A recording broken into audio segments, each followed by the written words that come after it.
Paravada pharma city Lupin ఫార్మాలో 5గురికి అస్వస్థకు గురైనట్లు, మరో కార్మికుడు తీవ్రంగా అస్వస్థకు గురైనట్టు 6గురు కార్మికుడిని విశాఖపట్నంలో ఉన్నటువంటి కిమ్స్ ఐకాన్కి తరలించారు.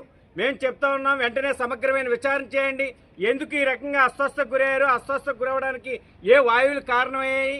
గత నెల 8వ తేదీన కూడా ఒక కార్మికుడు తీవ్రమైనటువంటి అస్వస్థకు గురై ఒక కార్మికుడు 24 రోజుల పాటు దగ్గరగా ఆసుపత్రిలో చికిత్స పొందినటువంటి పరిస్థితి. అందుకని భద్రతా ప్రమాణాలు కానీ, వాయువులు విడుదలైనప్పుడు తీసుకోవాల్సినటువంటి జాగ్రత్తలు కానీ అన్నింటి మీద కూడా సమగ్రమైన దర్యాప్తు విచారణ చేయవలసినటువంటి అవసరం ఉంది.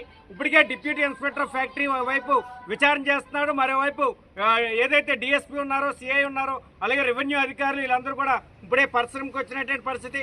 అందుకని మేము చెప్తా ఉన్నాం, గతంలో కూడా పరిశ్రమ యాజమాన్యం జరిగినటువంటి ఘటనని దాచివేసేటువంటి వైఖరి తీసుకుంది.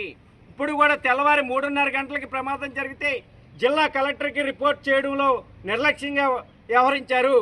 అందుకని అధికారులు సమాచారాన్ని గోప్యంగా ఉంచేటువంటి పని కొంతమంది అధికారులు చేస్తూ ఉన్నారు.